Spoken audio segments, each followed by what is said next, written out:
Afternoon everyone, welcome to SRS IAS and law academy. अपने last lecture में हमने jurisdiction का टॉपिक जो है वो ऑलमोस्ट कंप्लीट कर ही लिया है। इसके सिर्फ कुछ प्रोपोजिशंस हैं, कुछ क्वेश्चंस हैं जो आपको एग्जाम में आ सकते हैं। एक इम्पॉर्टेंट टॉपिक है, इसलिए इसके कुछ प्रोपोजिशंस आप लिख लो और इन्हें आप आंसर करने की कोशिश करना। कुछ हम क्लास में भी डिस्कस करेंगे, ठीक है। फर्स्ट क्वेश्चन लिखो, प्रोपोजिशन लिखो first. A foreigner commits rape on an Indian woman in London. The victim woman returns to India and registers a case of rape under section 376 IPC in India. Discuss. तो आपने देखना है यहाँ पर कि क्या आईपीसी की ज्यूरिसडिक्शन बनती है या नहीं बनती, ये सारी चीज़ें आपने इसमें डिस्कस करनी है, ठीक है। इसमें अपना आंसर फ्रेम करने की कोशिश करना, प्रॉपर इंट्रोडक्शन देते हुए, प्रॉपर कंक्लूजन निकालते हुए, रेलिवेंट सेक्शंस लगाते हुए और रेलिवेंट जो प्रोविजंस दी गई हैं उनको मेंशन करते हुए, ठीक है। सेकेंड क्वेश्चन लिखो, an Indian commits adultery in Sweden with a married woman, full stop. Adultery is not an offence in Sweden. When A returns to India, a complaint case is put up against him. Full stop. You are a judge, decide the case. Third, और ये question exam में भी आया हुआ है, ठीक है। There is an Australian ship sailing in the Indian Ocean. On the Australian ship, the Australian captain had a fight with an American national. Full stop. In that fight, the Australian captain shoots dead the American citizen. Full stop. The ship is brought to Madras, where the American citizen is brought by the crew members to the hospital, thinking that he may have survived, but he is declared brought dead by the Madras hospital.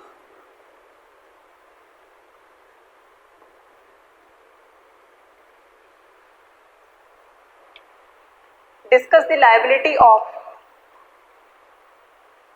Australian captain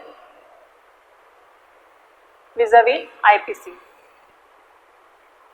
इसके अपने issues frame करने हैं। सबसे पहले जो भी facts देखते हुए उनके इश्यूज फ्रेम करने के बाद उसके बाद एक एक इशू को डिस्कस करते हुए देखना है कि हमारी इस केस में क्या लायबिलिटी बनती है, ठीक है।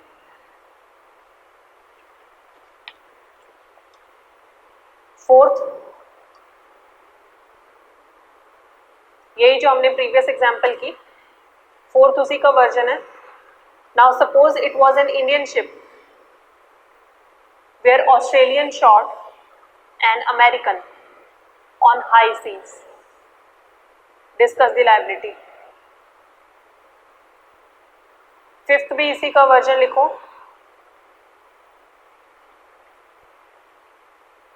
Suppose it was an Australian ship and an Indian shot an American. तब आपने देखना है इन दोनों केसेस में, इन तीनों केसेस में, इन सारी सिचुएशंस में क्या क्या लायबिलिटी बनती है, ठीक है, और आईपीसी की क्या एप्लीकेबिलिटी है। सिक्स्थ लिखो, an American vessel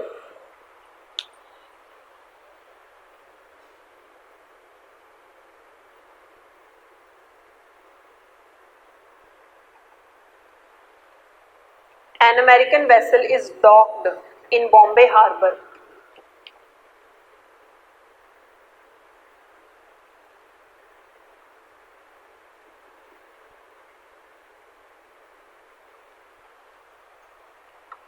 full stop. An American murders another American on an American ship but docked in Bombay.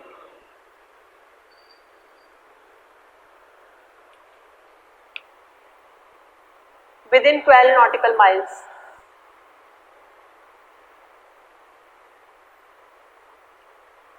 Will IPC be applicable?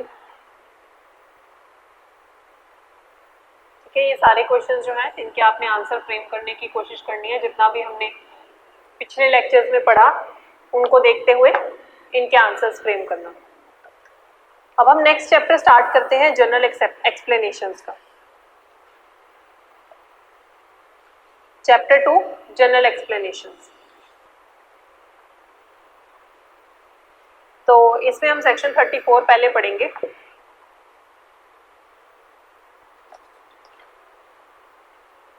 बाकी सारी जितनी भी हैं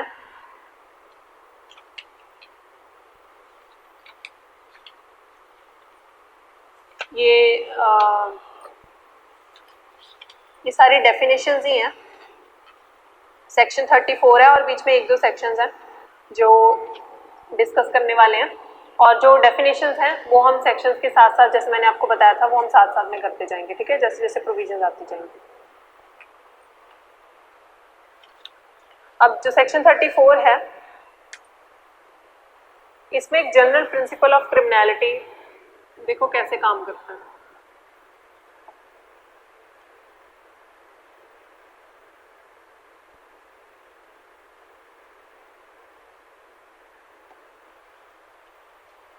जनरल प्रिंसिपल ऑफ क्रिमिनलिटी क्या है? हमने क्या डिस्कस किया था कि एक कोई पर्सन जो कमिट करता है ऑफेंस को, उसी को हम लायबल ठहराएंगे। ठीक है, वही पनिशेबल होगा।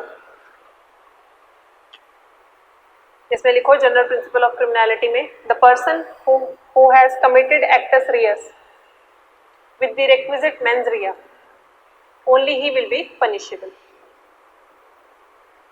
ये टिपिकल हमारी क्रिमिनल फिलॉसफी है ना, जो एक्सेप्टेड क्रिमिनल फिलॉसफी है कि जिसने एक्टस रियस, जिसने एक्ट किया with requisite mens Riya, requisite guilty intention के साथ, हम सिर्फ उसी को पनिशेबल करेंगे। अगर किसी ने एक्ट नहीं किया, सिर्फ मेंस रिया था, या अगर किसी ने एक्ट किया है मेंस रिया नहीं था, तो उन केसेस में हम उनको पनिशेबल नहीं करेंगे। मतलब एक ऑफेंस होने के लिए एक्टस रियस भी जरूरी है और मेंस रिया भी जरूरी है। ठीक है, जनरली हम ये देखते हैं। बट अगर हम देखें, बाद में हमने रियलाइज किया कि कुछ लोग हैं वो जब ऑफेंस करते हैं तो सिचुएशंस ऐसी होती है कि शायद वो ऑफेंस ना करते अगर उनको पीछे से कोई मदद ना करता, किसी की बैकिंग ना होती उन्हें। ठीक है, कोई एनकरेज ना करता, तो वो सिर्फ ऑफेंस इसलिए कर रहे हैं क्योंकि किसी ने उनको कहा कि हाँ मैं भी तुम्हारे साथ हूँ, हाँ ठीक है तुम ऐसे करो। ठीक है, तो इस वजह से वो ऑफेंस हो गया। हम ये कह सकते हैं कि एक अकेला आदमी सक्षम नहीं था और एक मिलकर 11 हो गए, उसको किसी की बैकिंग मिल गई। ठीक है, तो अब ये जो एक पर्सन था जो सिर्फ एनकरेज कर रहा था, ठीक है, इसने चाहे एक्चुअली में एक्ट ना किया हो, लेकिन अब हम इसकी लायबिलिटी बनाएंगे। क्यों? क्योंकि अगर ये एनकरेजमेंट ना होती तो शायद वो जो फर्स्ट पर्सन है एक्यूज्ड, वो भी एक्ट ना करता। ठीक है, सो इसमें लिखो, those people who are encouraging और हेल्पिंग मेंटली और physically can not let free. तो अब जनरल प्रिंसिपल क्रिमिनलिटी का क्या था कि सिर्फ जो पर्सन कमिट कर रहा है ऑफेंस उसी को पनिशेबल किया जाएगा, लेकिन अगर हम इसे फॉलो करें तो जो एनकरेज कर रहे हैं, जो हेल्प कर रहे हैं, चाहे वो मेंटली कर रहे हैं चाहे वो फिजिकली कर रहे हैं, फिर वो तो फ्री घूमते रह जाएंगे। ठीक है, even though they themselves are not performing the act. Act के ब्रैकेट में लिखो actus reus. But if they won't have been there, actus reus would not have taken place. तो चाहे अगर हम ये देखें कि चाहे वो खुद से एक्ट नहीं कर रहे हैं, लेकिन अगर वो वहां पर नहीं होते तो वो जो एक्टस रियस था वो भी नहीं होता, ठीक है। चाहे अगर वो एनकरेज ना करते तो ये एक्चुअल एक्ट भी नहीं होता। That means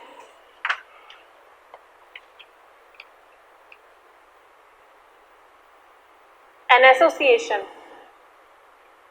of one person with another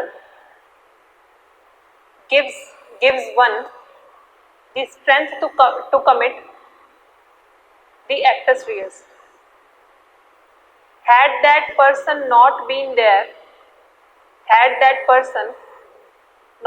there, he would not have committed that offense. ठीक है।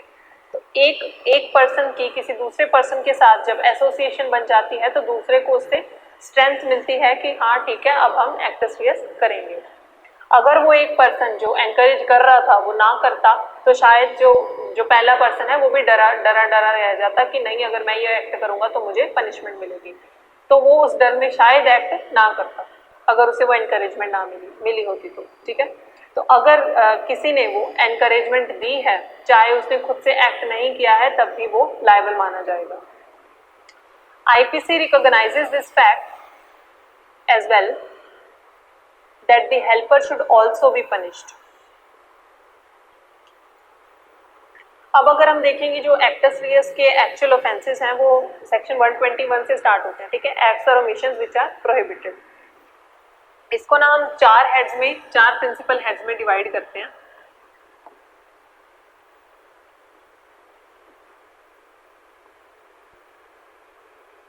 चार हेड्स बनाओ। First, common intention, section 34।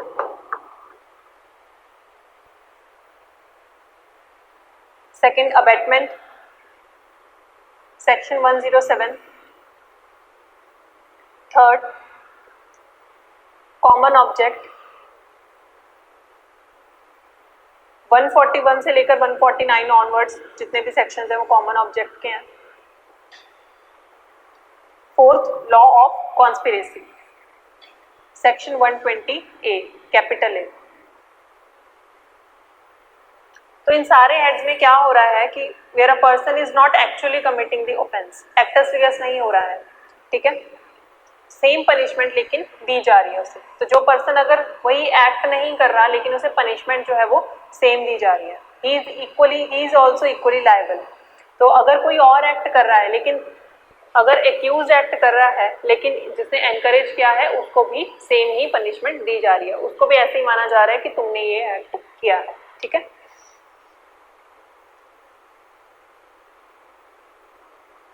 तो ये जो चार प्रिंसिपल हेड्स मैंने लिखवाए हैं ना, इनमें हमें क्या मिलता है, लिखो। In these four heads we see an exception to the basic law of criminality. तो एक्सेप्शन हमें यहां पर मिलती है। बेसिक लॉ ऑफ क्रिमिनलिटी क्या है? As per the law of criminality only the person who actually does the act should be made punishable. तो law of criminality क्या कहता है कि जिस पर्सन ने एक्चुअली एक्ट किया है वही पनिशेबल होगा। लेकिन ये जो चार प्रिंसिपल हेड्स हमने देखे कौन कौन से, common intention, abetment, common object, law of conspiracy, यहाँ पर चाहे वो पर्सन एक्चुअली नहीं भी एक्ट कर रहा तब भी उसे क्रिमिनली लायबल बनाया जा रहा है, ठीक है। तो अब यहाँ पर इन चारों हेड्स में it is immaterial that one is actually doing the actus reus। Actual offence चाहे कोई कर रहा है खुद से या नहीं कर रहा, ये चीज इममटेरियल है, ठीक है। So in these four heads merely common intention, common object, abatement or conspiracy is enough to make one liable to the same extent of liability of the person who does the actus reus, ठीक है। तो अगर आपने कोई offence में किसी के साथ कॉमन इंटेंशन बना ली, वही सेम इंटेंशन बना ली, यहाँ आपने अगर किसी को अबेट कर दिया कोई ऑफेंस करने के लिए, यहाँ अगर आपने किसी कोई किसी का कोई ऑब्जेक्ट था ऑफेंस करने का और आपने उस वही सेम ऑब्जेक्ट के साथ काम किया, या फिर आपने कॉन्स्पिरेसी की, तो इन सारी चीजों में चाहे आपने एक्ट ना किया हो लेकिन मेंस रिया था आपका, तो आप लायबल हो जाओगे। ठीक है, तो इन ये जो 4 हेड्स हैं यहाँ पर एक्टस रियस का एक्चुअल में होना इंपॉर्टेंट नहीं है, मेंस रिया ही काफी है लायबिलिटी के लिए। अब सेक्शन 34 देखो, सेक्शन 34 डील किससे करता है? कॉमन इंटेंशन के साथ। फर्स्ट हेड जो है हमारा,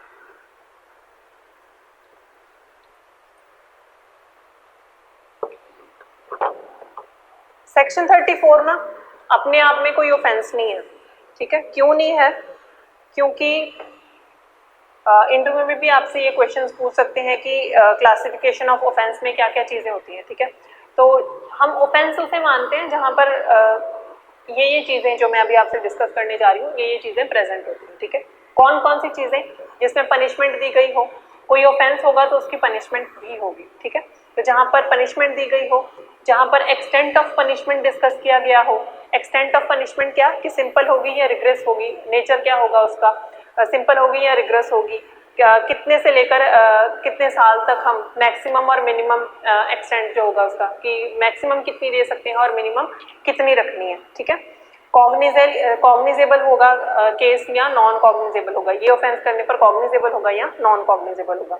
कॉग्निजेबल क्या होता है? जहां पर एफआईआर जो है वो रजिस्टर कर जाती है और पुलिस ऑफिसर जो है आपको विदाउट वारंट भी अरेस्ट कर सकता है। ठीक है, नॉन कॉग्निजेबल क्या होता है? जहां पर कंप्लेंट की जाती है मैजिस्ट्रेट को।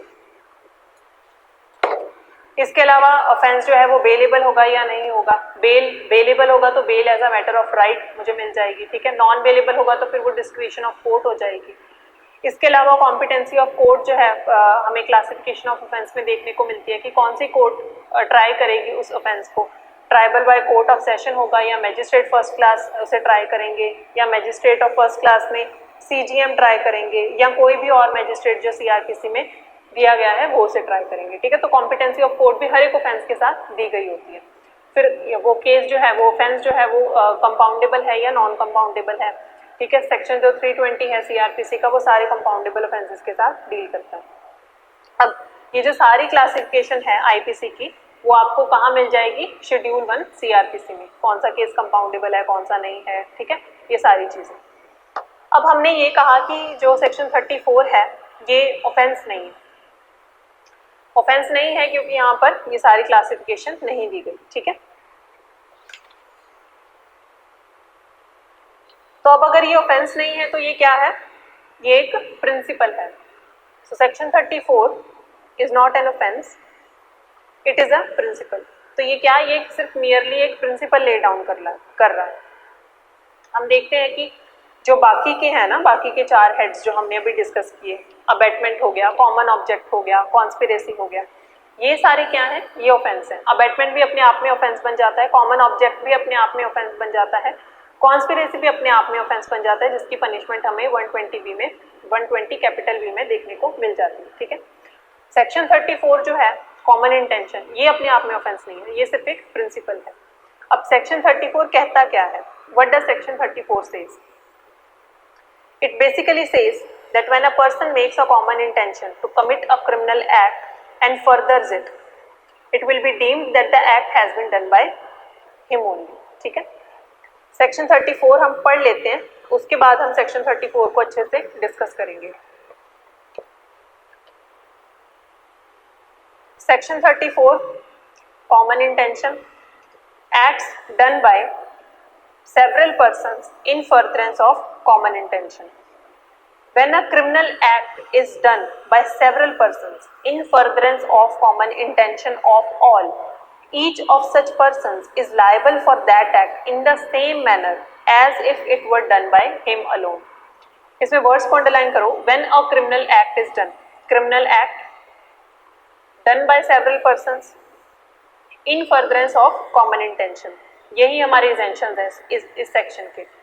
क्या हो रहा है यहाँ पर? एक क्रिमिनल एक्ट हो रहा है, किनके द्वारा हो रहा है? सेवरल पर्सन्स के द्वारा। एक ही पर्सन यहाँ पर ऑफेंस नहीं कर सकता, अगर एक पर्सन करेगा तो फिर वो कॉमन इंटेंशन नहीं बन सकती, उसके लिए हमें 2 या 2 से ज्यादा लोग चाहिए। सो क्रिमिनल एक्ट होना चाहिए सेवरल पर्सन्स होने चाहिए, यानी कि 2 या 2 से ज्यादा लोग होने चाहिए। इन furtherance of common intention of all. तो अब ये जो 2 और मोर पर्सन्स हैं,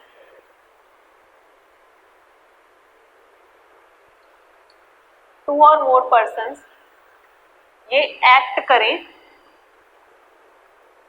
किसमें, इन्होंने किसी चीज पर अग्री किया, ठीक है, और वैसे ही अग्री किया जैसे कि पर्सन 1 ए जो चीज चाहता है, बी जो चीज चाहता है, सी जो चीज चाहता है, डी जो चीज चाहता है, सबकी सेम इंटेंशन है।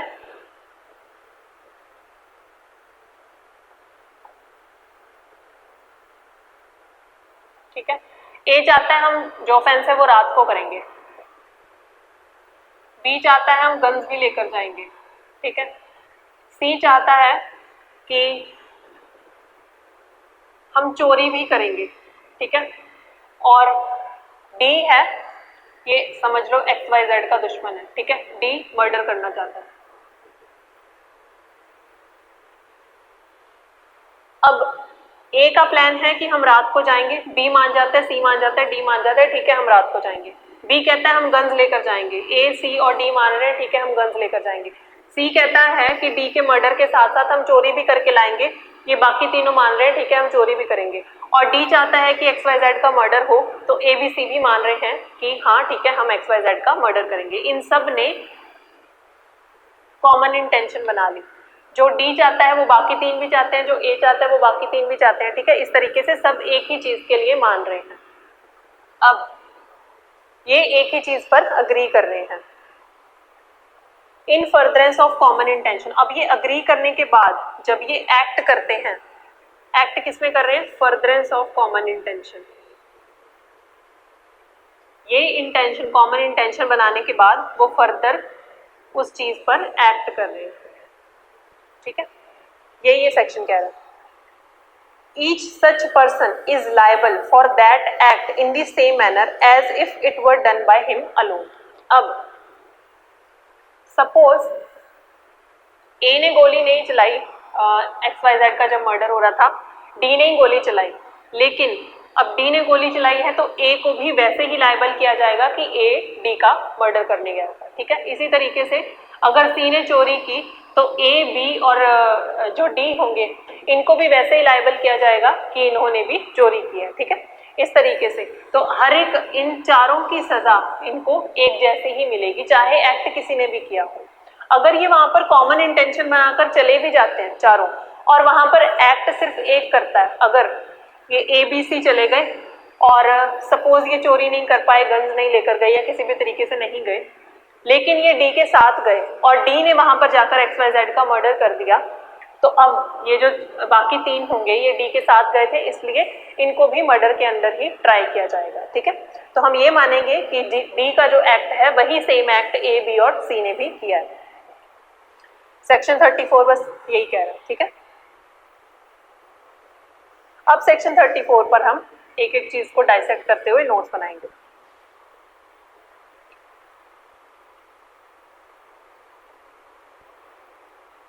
So what does section 34 says? It basically says that when a person makes a common intention to commit a criminal act and furthers it, it will be deemed that the act has been done by him only, by him alone. So section 34 is a concept of joint liability. Joint liability को हम और कौन कौन से नाम दे सकते हैं, group liability, constructive liability,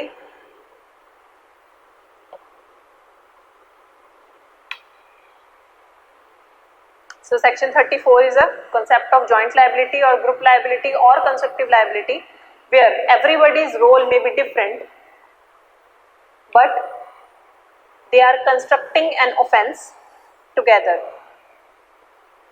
Therefore everybody is jointly liable.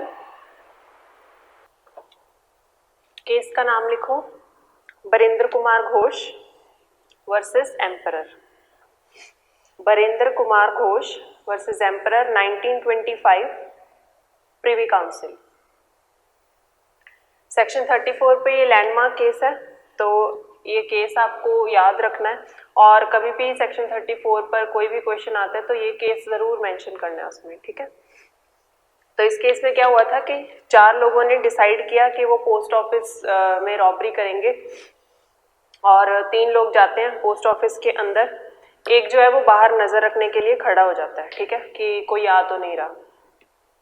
अब 3 जने जब अंदर जाते हैं तो तीनों अलग अलग पोजीशंस पर खड़े होते हैं, एक थोड़ा सा दूर, एक उससे दूर, एक उससे दूर, एक बिल्कुल दरवाजे पे कि कोई आ तो नहीं रहा, ठीक है।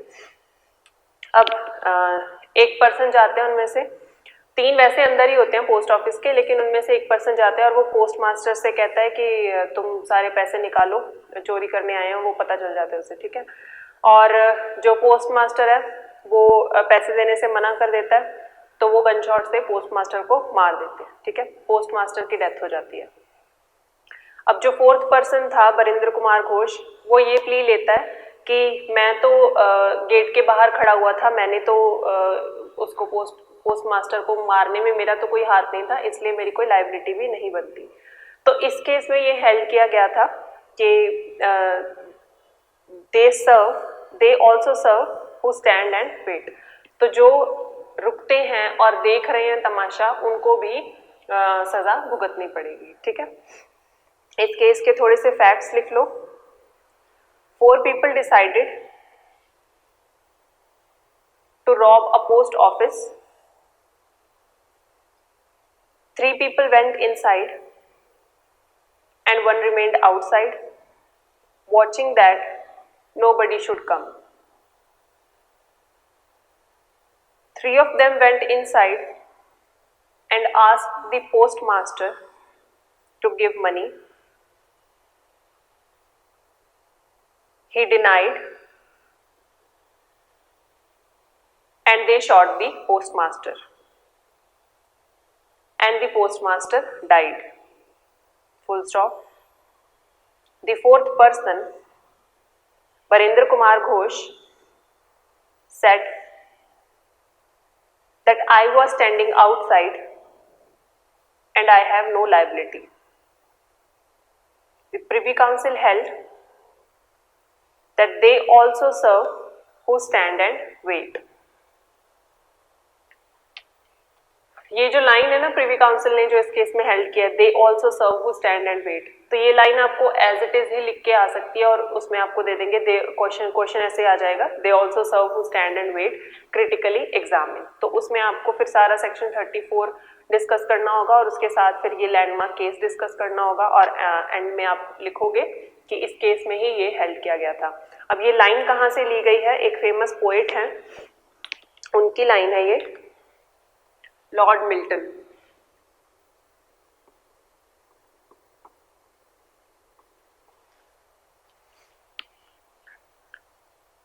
तो प्रिवी काउंसिल ने हेल्ड किया that all will be equally liable even if the act has been done individually और सेपरेटली, ठीक है। तो चाहे अगर एक पर्सन ने कोई एक एक्ट किया है, लेकिन अगर कोई उनकी कॉमन इंटेंशन के साथ वो वहां पर गए थे, तो वो भी इक्वली लायबल होंगे और उतनी ही उन्हें पनिशमेंट मिलेगी जितनी कि एक पर्सन को मिलेगी। अब आगे हेडिंग बनाओ, ऑब्जेक्ट और वाई ऑफ सेक्शन 34। सेक्शन 34 का ऑब्जेक्ट क्या है, केस लिखो, Shri Ganesh versus state of Mysore, 1958 supreme court. एक सिमिलर केस ही है Jaswant Singh versus state of Himachal Pradesh, 1989। इन दोनों केसेस में क्या हेल्ड किया गया था वो लिख लो। Section 34 gives a statutory recognition to the common sense principle that if 2 or more persons intentionally do a thing jointly, it is the same as if each of them had done it individually, ठीक है। तो section 34 इस चीज को एक ये common sense इस common sense principal को एक स्टैट्यूटरी रिकॉग्निशन दे रहा है कि अगर दो या उससे ज्यादा पर्सन्स इंटेंशनली कोई चीज करते हैं और इंटेंशनली मिलकर कोई चीज करते हैं जॉइंटली, सो ये वैसे ही माना जाएगा एज इफ उन्होंने वो चीज इंडिविजुअली की है, अकेले पर्सन ने वो चीज की है, ठीक है। अब लिखो two main objects are there, इस सेक्शन के दो ऑब्जेक्ट्स हैं।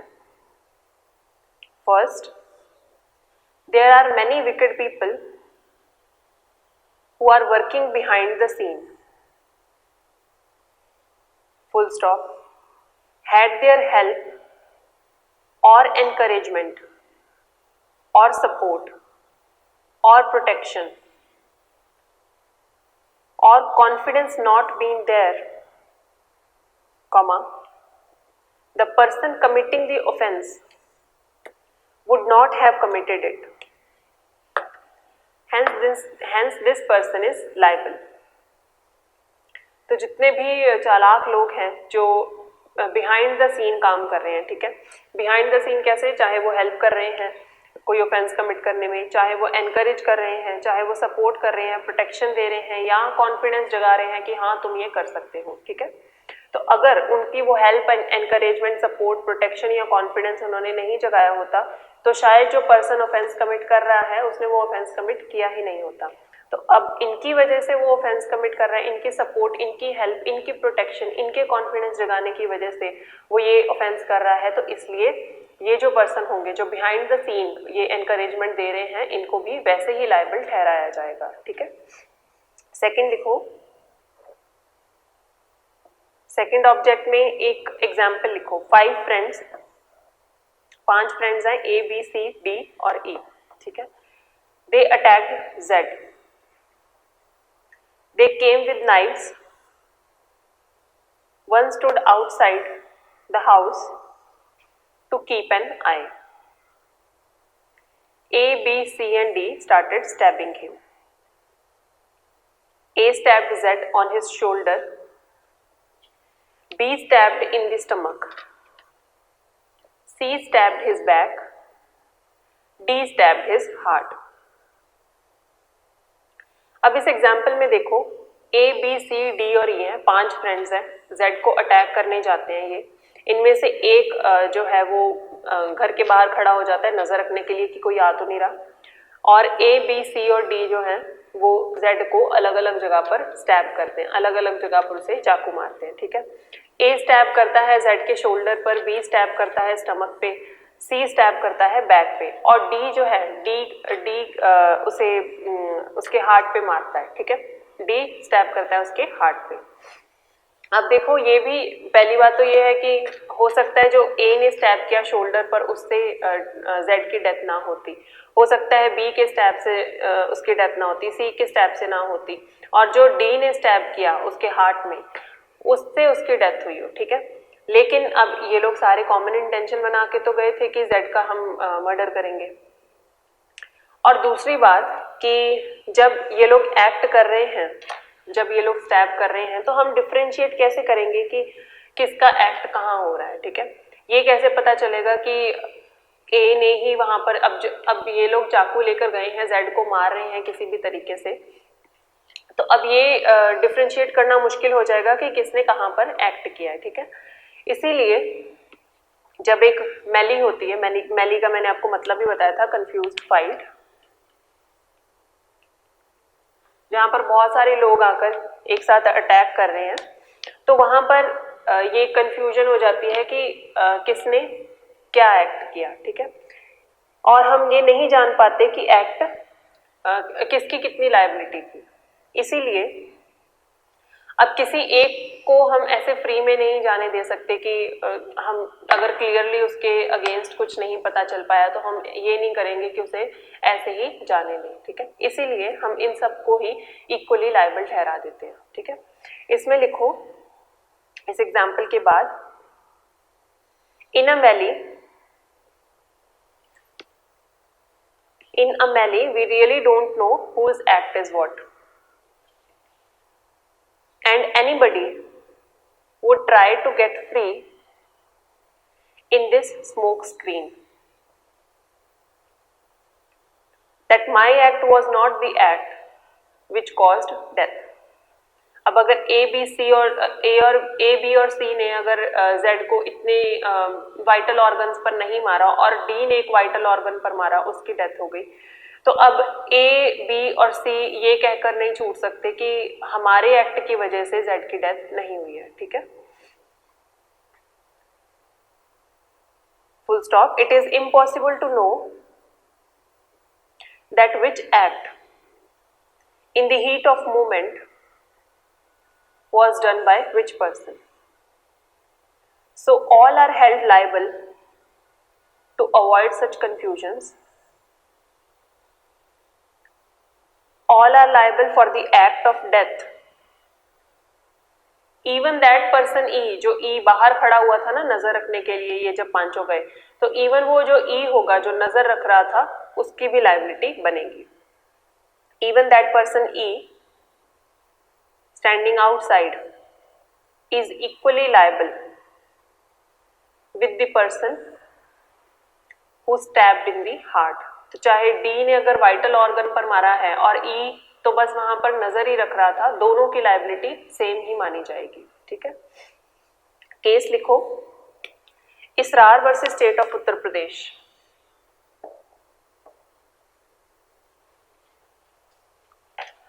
To 2005 supreme court.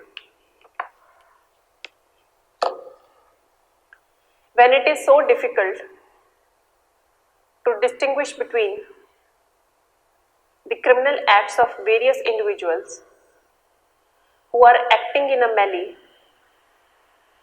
then it is safer to fasten the liability on each person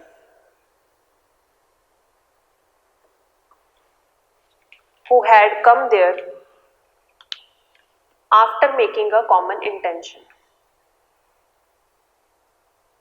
So the principle is, when two or more persons have had meeting of minds and then they had done an act to further their common intention, then they will be held equally liable, ठीक है। तो इस केस में क्या कहा गया था कि जहां पर ये डिफिकल्ट हो जाए डिस्टिंग्विश करना कि क्रिमिनल एक्ट्स, वेरियस इंडिविजुअल्स के क्रिमिनल एक्ट्स को, कि कौन मैली में किस तरीके से एक्ट कर रहा था, ठीक है, तो वहां पर सेफर हो जाता है इन सब पर ही, इन सब की ही कॉमन इंटेंशन को मानते हुए इनको इक्वली लायबल ठहराना, ठीक है। तो प्रिंसिपल भी यही है इस सेक्शन का कि जब दो या दो से ज्यादा पर्सन्स की मीटिंग ऑफ माइंड हो जाती है और वो उस मीटिंग ऑफ माइंड में कॉमन इंटेंशन बनाते हुए कुछ एक्ट करते हैं, तो वो सबकी इक्वली, उन सबको इक्वली लायबल बनाया जाएगा, ठीक है। इस प्रिंसिपल ऑफ कॉमन इंटेंशन की थोड़ी सी हिस्ट्री समझ लो, आपके जनरल नॉलेज के लिए भी इम्पोर्टेंट है, कोई आपसे इंटरव्यू में क्वेश्चन पूछ ले उसके लिए भी इम्पोर्टेंट है। और ये जो वर्ड्स हैं फर्दरेंस ऑफ कॉमन इंटेंशन, ये पहले नॉर्मल जब आईपीसी बनी थी तब ये वर्ड्स नहीं थे, ठीक है, तो ये बाद में ऐड हुए, इसलिए भी हमारा हिस्ट्री जानना जरूरी है कि ये कैसे ऐड हुए। तो पहले क्या होता था, पहले सेक्शन में ये फर्दरेंस ऑफ कॉमन इंटेंशन का जिक्र नहीं था।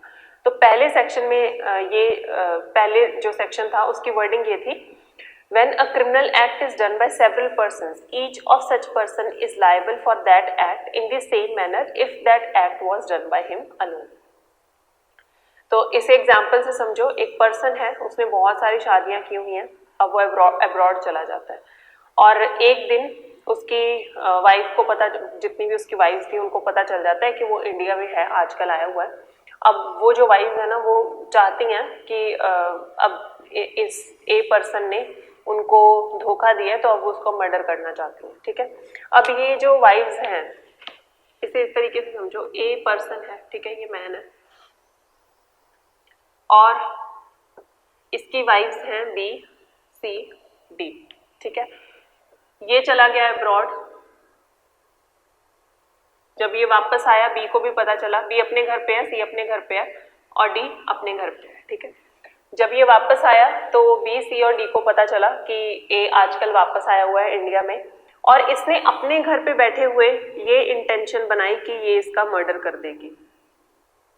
ठीक है, सी ने अपने घर पे बैठे हुए ये इंटेंशन बनाई कि ये भी उसका मर्डर कर देगी, और सिमिलरली डी ने भी वही सेम इंटेंशन बनाई। अब यहां पर भी इंटेंशन सेम हो रही है, ठीक है, लेकिन बी ने सी के साथ और डी के साथ मिलकर इंटेंशन नहीं बनाई, सी ने बी और डी के साथ मिलकर इंटेंशन नहीं बनाई, और डी ने सी और बी के साथ मिलकर इंटेंशन नहीं बनाई। ठीक है, तीनों अलग अलग इंडिविजुअली काम कर रही हैं, तीनों की कॉमन इंटेंशन यहाँ पर नहीं है। इसकी सेपरेट इंटेंशन है, इसकी भी सेपरेट इंटेंशन है, इसकी भी सेपरेट इंटेंशन है। वो अलग बात है कि इनका ऑब्जेक्ट यही है कि ए को मारना है। ठीक है, तो अब ये जाते हैं उसके घर पे, सी जो है वो नाइफ लेके जाती है सपोज, ठीक है, बी गन लेकर जाती है, और ये भी कोई शार्प एज्ड वेपन लेकर जाती है।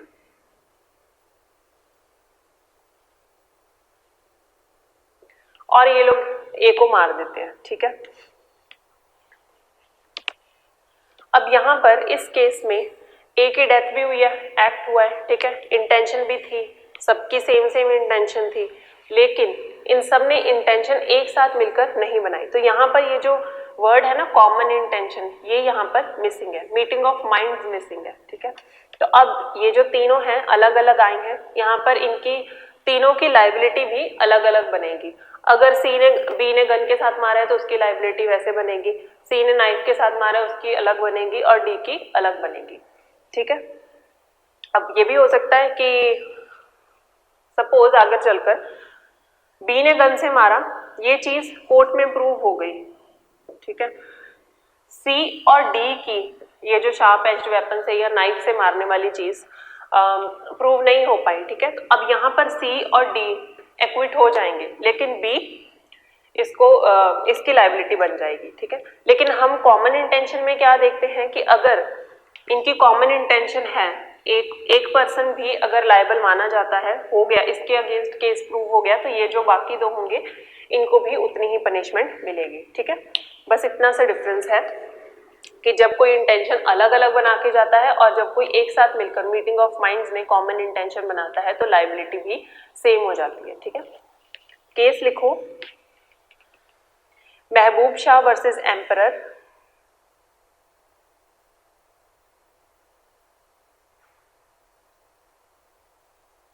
(1943).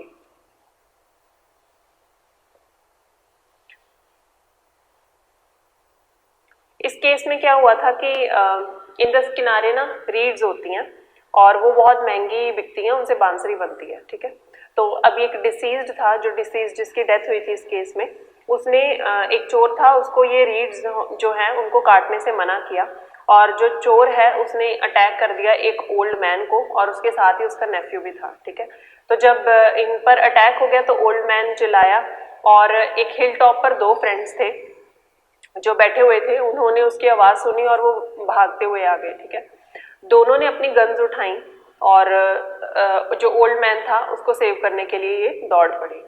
दोनों ने गन फायर शॉट किए उनको बचाने के लिए, और इसमें एक पर्सन की डेथ हो गई, इसी बीच बचाव में एक पर्सन की डेथ हुई। किस वजह से डेथ हुई? जो चोर था उसके गन शॉट की वजह से। ठीक है, तो अब महबूब शाह को भी गोली लगी थी लेकिन वो मरा नहीं था। ठीक है, तो कोर्ट ने ये हेल्ड किया कि दोनों ही लायबल हैं। कौन दोनों? वो जो दो फ्रेंड्स आए थे। प्रिवी काउंसिल ने हेल्ड किया कि जैसे ही ओल्ड मैन की आवाज सुनी तो जो दोनों दौड़ पड़े, और अब देखो यहाँ पर ये हिल टॉप पर बैठे हुए हैं दो पर्सन्स, ये ए है ये बी है। ठीक है, जैसे ही इन्होंने आवाज सुनी, ये हिल टॉप है, जैसे ही इन्होंने आवाज सुनी ये दोनों ही उठकर भाग रहे हैं नीचे को। ठीक है, बचाने के लिए। अब यहाँ पर जब ये भागे तो इनको टाइम ही नहीं मिला कि ये कोई कॉमन इंटेंशन बना पाए, मीटिंग ऑफ माइंड्स हुई ही नहीं। ये भी बचाव करने के लिए भाग रहा था, ये भी बचाव करने के लिए भाग रहा था। दोनों ने जिस तरीके से एक्ट किया वो उनका अपना एक्ट था। ठीक है, मीटिंग ऑफ माइंड्स यहाँ पर नहीं थी। तो तो प्रिवी काउंसिल ने कहा कि जैसे ही ओल्ड मैन की आवाज सुनी तो दोनों गन उठाकर भाग लिए और आपस में इसी बीच में आपस में उनका कोई भी मीटिंग ऑफ माइंड या कॉमन इंटेंशन नहीं बन पाई, ठीक है। तो अब प्रिवी काउंसिल ने ये कहा कि मीटिंग ऑफ माइंड तो चलो नहीं है, लेकिन 307 तो बनता है अगेंस्ट महबूब शाह, कि महबूब शाह को गोली लगी थी, तो 307 तो बनता है। अब वो अलग चीज है कि 307 को हम अलग से डील करेंगे, लेकिन अगर यहाँ पर कॉमन इंटेंशन की बात की जा रही है, दोनों की इक्वल लाइबिलिटी की बात की जा रही है, तो दोनों की इक्वल लाइबिलिटी नहीं है। क्यों? क्योंकि कॉमन इंटेंशन नहीं थी। अब ये जो एक पर्सन है ये लाइबल नहीं है। देखो, एक पर्सन की गोली लगी ना महबूब शाह को, सपोज बी का गन शॉट लगा था, बट अब वो भी सिर्फ गन शॉट लगा था, डेथ नहीं हुई थी, तो उस पर 307 लग जाएगा। लेकिन इसकी वजह से तो कुछ नहीं हुआ, तो इसकी लाइबिलिटी भी नहीं बनती, ठीक है।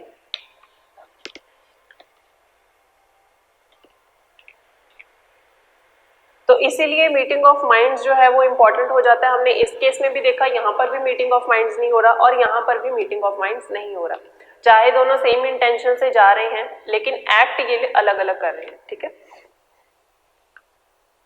अब ये जो वर्ड्स हैं इन furtherance of common intention of all, ये बाद में ऐड किए गए। कब ऐड किए गए? अगर आप अपने बेयर एक्ट्स में देखो तो वहां पे फुटनोट्स में आपको मिल जाएगा 1870 में ये एक्सप्रेशन ऐड किया गया था सेक्शन 34 में, ठीक है। इसके बारे में थोड़ा सा लिख लो। In furtherance of common intention of all, और इसे कोट्स में लिखना, in furtherance of common intention of all quotes close was added later। एक लैंडमार्क केस है क्वीन एम्प्रेस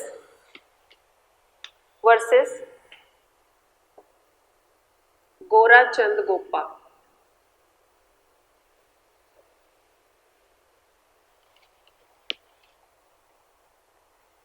(1866) कैलकटा।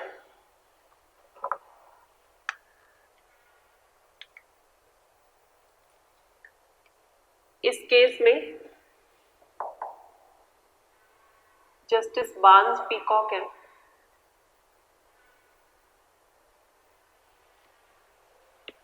इनके फुल बेंच ने इस एक्सप्रेशन को फर्स्ट टाइम इंट्रोड्यूस किया। Justice Barnes Peacock full bench introduced this expression for the first time। किस case में? Queen empress versus गोराचंद Gopa, और ये भी लैंडमार्क केस है। आपसे कोई पूछ सकता है कि ये जो वर्ड्स हैं, ये जो एक्सप्रेशन है इन furtherance of common intention of all, ये कौन से केस में ऐड किया गया था, कौन से केस में इस एक्सप्रेशन को इंट्रोड्यूस किया गया था पहली बार, ठीक है। So he introduce this expression for the first time. तो पहली बार तो वहां पर ये इंट्रोड्यूस कर दिया गया, बट उसके बाद then in amendment act 1870 this expression was added. तो इस केस में एक बार जिक्र हो गया था इस एक्सप्रेशन का, बट उसके बाद 1870 में इसे ऑफिशियली ऐड कर दिया गया अब हमारे बेयर एक्ट में।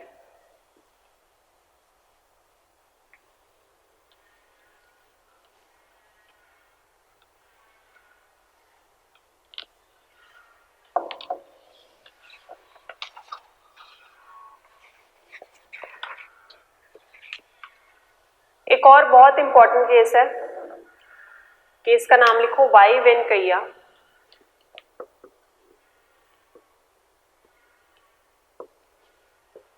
Versus state of Andhra Pradesh, 2009 supreme court.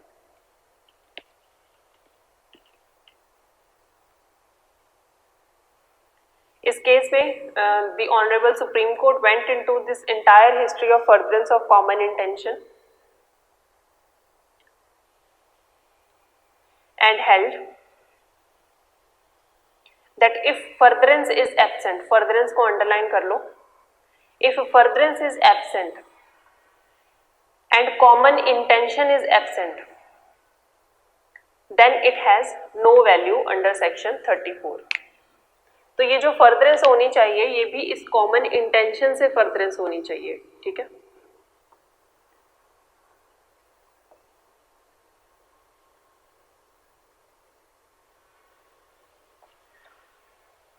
सबसे पहले तो कॉमन इंटेंशन ही बनना इंपॉर्टेंट है। आप अलग अलग अपनी इंटेंशन बना के चले जाओ, चाहे एक ही एक्ट करने के लिए गए हो, लेकिन अगर आपने मिलकर वो इंटेंशन नहीं बनाई, मीटिंग ऑफ माइंड्स नहीं हो रहा है, तो वो कॉमन इंटेंशन नहीं मानी जाएगी, ठीक है। और अगर वो कॉमन इंटेंशन नहीं मानी जाएगी तो आप उसकी फर्दरेंस में जो एक्ट कर रहे हो वो एक्ट भी आपका फर्दरेंस ऑफ उस कॉमन इंटेंशन की फर्दरेंस में नहीं माना जाएगा। That is why in furtherance of common intention of all, इसी केस में आगे लिखो, that is why in furtherance of common intention of all is the backbone of this section,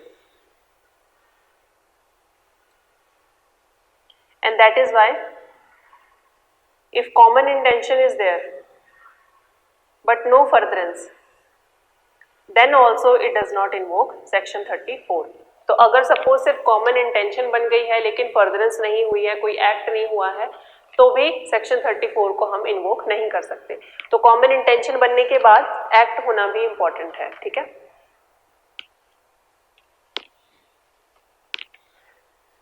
अब इस पर अर्लीस्ट जुडिशियल प्रोनाउंसमेंट कौन सी थी वो लिख लो।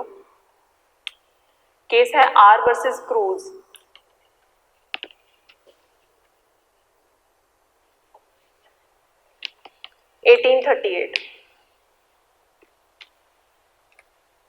इंग्लिश लॉ का केस है ये। A police officer went to arrest someone at the evening,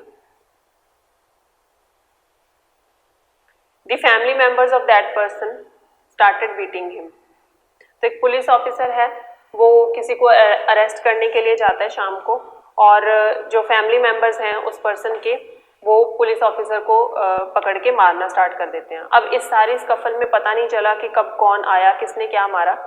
तो फर्स्ट टाइम इस केस में क्या हेल्ड किया गया था कि ये जो जितने भी लोग हैं जिन्होंने आकर पुलिस ऑफिसर पर अटैक किया, ये सारे के सारे ही लायबल हैं, ठीक है। तो 1838 में, इतने पुराने टाइम में फर्स्ट टाइम ये जो कॉमन इंटेंशन है इसको कोर्ट्स ने यूज किया और हेल्ड किया, that for the first time it was held that all are liable. अब चाहे किसी ने भी मारा हो, किसी ने नहीं मारा, ठीक है, सब आए किस लिए थे, इस कॉमन इंटेंशन के साथ कि पुलिस ऑफिसर को वो रोक ले, तो सारे के सारे ही लायबल होंगे, ठीक है। अब इंग्रेडिएंट्स लिखो इस सेक्शन के, इस पर फुल क्वेश्चन आ सकता है इसलिए हम इसे डिटेल में डिस्कस कर रहे हैं, ठीक है। इंग्रेडिएंट्स लिखो सेक्शन 34 के। First, when a criminal act, ये जो अ है ना, व्हेन अ क्रिमिनल एक्ट, इसको ऐसे लिख लेना। यहां पर ये जो वर्ड है ना A does not necessarily mean one.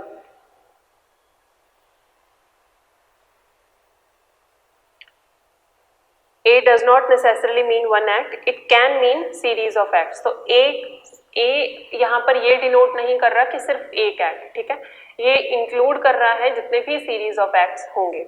अगर आप सेक्शन 33 में देखो, एक्ट और ओमिशन की डेफिनेशन दी गई है, ठीक है। तो यहाँ पर क्या लिखा है, the word act denotes as well a series of acts as a single act. तो जितने भी सीरीज ऑफ एक्ट्स होंगे उससे हम सिंगल एक्ट मान सकते हैं, या फिर अगर एक सिंगल एक्ट है उसमें सीरीज ऑफ एक्ट है तो उसे भी हम एक्ट ही मानेंगे, ठीक है।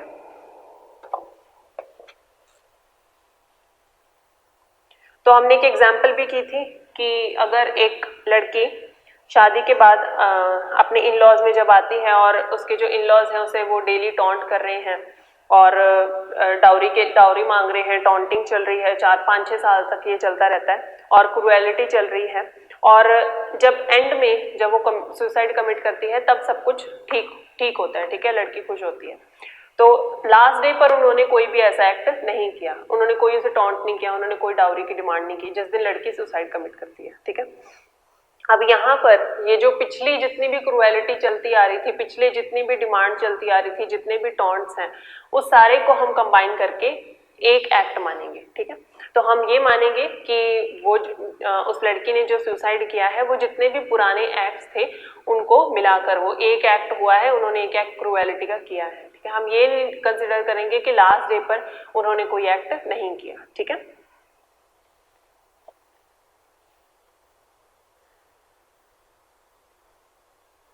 अच्छा, एक्ट यहाँ पर क्या है, हमने वो भी डिस्कस किया हुआ है कि एक्ट हम आईपीसी में उसे लेंगे जो क्रिमिनल एक्ट होगा, जो प्रोहिबिटेड बाय आईपीसी होगा, ठीक है।